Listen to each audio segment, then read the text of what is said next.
तो बिहार में राष्ट्रगान के अपमान को लेकर के अब बिहार के मुख्यमंत्री नीतीश कुमार घिरते हुए दिखाई दे रहे हैं। विपक्ष ने बिहार विधानसभा के अंदर और बाहर विपक्ष जमकर प्रदर्शन करता हुआ दिख रहा है। पूर्व डिप्टी सीएम तेजस्वी यादव ने मुख्यमंत्री नीतीश कुमार से इस्तीफा मांगा है, तो वहीं पूर्व सीएम राबड़ी देवी ने भी नीतीश कुमार पर जोरदार हमला बोला और देश की जनता से माफी मांगने की मांग की। तो दूसरी तरफ सत्ता पक्ष नीतीश के काम को गिना रहा है। तो विधानसभा के अंदर और बाहर जोरदार प्रदर्शन का सिलसिला चल पड़ा है और दरअसल एक कार्यक्रम के दौरान नीतीश कुमार का वो वीडियो सामने आया जब वे राष्ट्रगान बज रहा था और इस दौरान उन पर आरोप लगे कि नीतीश ने राष्ट्रगान का अपमान किया। विपक्ष इसी को लेकर के हमलावर नजर आया। पटना से लेकर के तमाम जगहों पर नीतीश सरकार के खिलाफ विपक्ष ने प्रदर्शन किया है।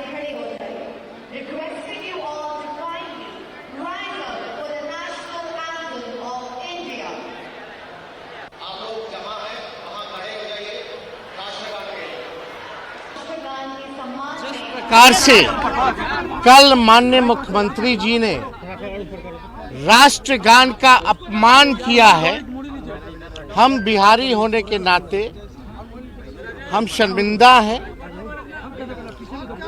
हम लोगों का शर्म से माथा बिहारियों का नीतीश कुमार जी ने झुकाने का काम किया। देश का अपमान हुआ है, राष्ट्रगान का अपमान हुआ है। अब बिहार के शर्मसार किए, देश के शर्मसार करने क्या मांग करेंगे मैडम? अगर दिमागी उनका ठीक नहीं है, दिमागी ठीक नहीं है तो इस्तीफा करके अपना बेटा के बनावे या कोई के बनावे। दिमागी काम नहीं कर रहा है तो अपना बेटा के बनावे, आगे लावे। आदरणीय नीतीश कुमार जी जब राष्ट्रगान हो रहा था तो उनकी जो मानसिक स्थिति और शारीरिक स्थिति कहीं से भी मुझे स्वस्थ नहीं दिख रही थी।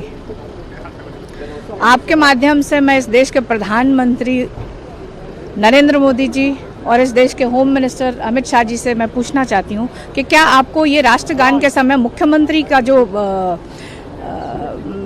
शारीरिक और मानसिक स्थिति आपको सही लग रही थी? विपक्ष के नेता को राष्ट्रगीत और राष्ट्रगान में अंतर भी पता नहीं है। जब राष्ट्रगीत नहीं गाया था एमआई का विधायक लोग, उस समय उनकी बकार कहाँ चली गई थी? ईडी सीबीआई से घबराए हुए हैं तो तुल का ताल नीतीश जी के व्यक्तित्व को सारा देश जानता है। नीतीश जी का इस्तीफा मांग रहा है विपक्ष दोनों। अब हताश निराश है, देख रहा है कि जेल जाएंगे तो अपना कुछ कर रहा है। तो वहीं देश में औरंगजेब और गाजी के मजार को लेकर के विवाद अब तेज होता जा रहा है और अब इन मजारों को हटाने को लेकर यूपी में होर्डिंग और पोस्टरबाजी भी दिखने लगी है। तो वहीं केशव प्रसाद मौर्य ने ममता, अखिलेश और राहुल गांधी पर पलटवार किया। कहा कि वे औरंगजेब फिल्म देखें, आक्रमणकारी संत नहीं होता। तो वहीं समाजवादी पार्टी का यह दावा है कि वो गाजी के मेले को बंद करवा करने वाली बातों को लेकर लगातार हमलावर दिखाई दे रहे हैं और यह भी कहा गाजी मेले को बंद करवा करके रहेंगे। रिपोर्ट देखिए।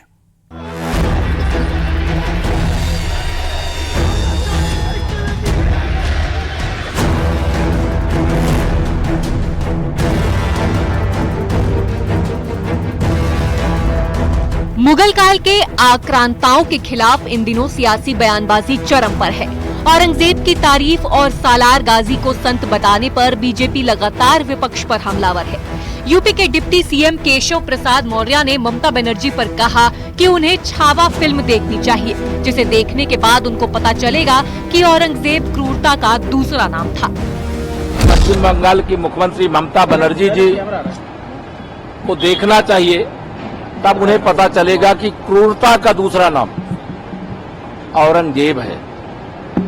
और आज छावा फिल्म देखने के लिए हम अपने साथियों के साथ आए हुए हैं। आज यही कहेंगे, जय शिवाजी, जय संभाजी। केशव मौर्य ने अखिलेश पर भी सीधा हमला बोला। उन्होंने कहा कि औरंगजेब गाजी को संत बताने वाले देख ले कि वो अत्याचारी थे। अखिलेश को अबू आजमी और अपने सांसदों के बयान पर सफाई देनी चाहिए। जिसने भारत की संस्कृति को मिटाने का प्रयास किया हो, उसके बारे में इस प्रकार का बयान देने वाले समाजवादी पार्टी के सांसद के बारे में श्री अखिलेश यादव जी अपनी चुप्पी तोड़ें। कभी आबू आजमी के बयान पे चुप हो जाते हैं, कभी अपने सांसद के बयान पर चुप हो जाते हैं। इसका जवाब प्रदेश भी चाहेगा, देश भी चाहेगा। गाजियाबाद से बीजेपी सांसद अतुल गर्ग ने संभल में सैयद गाजी के मुद्दे पर एसपी सांसद जियाउर रहमान बर्क को घेरा और पूछा कि एक आक्रमणकारी संत कैसे हो गया।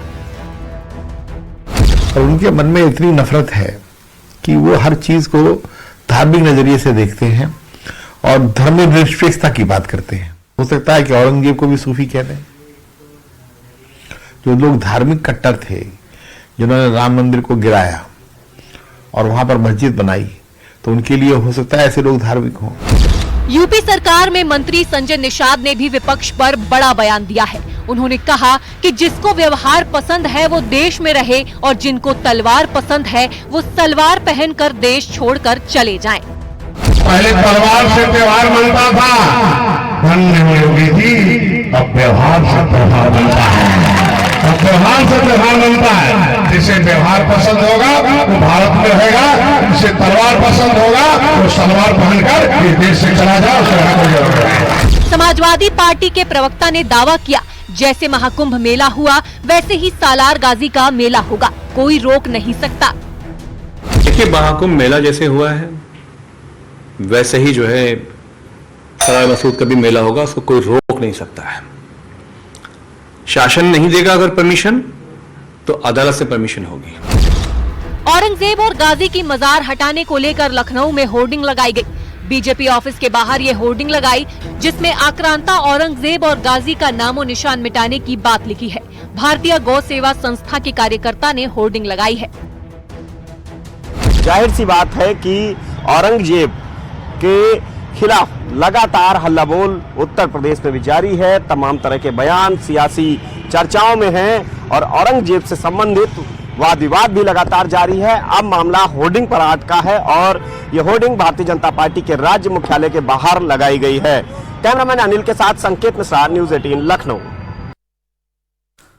तो वहीं मुख्यमंत्री योगी आदित्यनाथ ने अयोध्या के दौरे पर बड़ा बयान दिया। उन्होंने कहा कि भगवान श्री राम के काम के आगे सत्ता भी कुछ नहीं है, अगर इसके लिए सत्ता छोड़नी पड़ती है तो वे पीछे नहीं हटेंगे। साथ ही योगी ने कहा कि यूपी में आज उपद्रव नहीं होते बल्कि उत्सव मनाए जा रहे हैं। मुख्यमंत्री योगी आदित्यनाथ के इस बयान को लेकर विपक्ष ने पलटवार किया है। रिपोर्ट देखिए।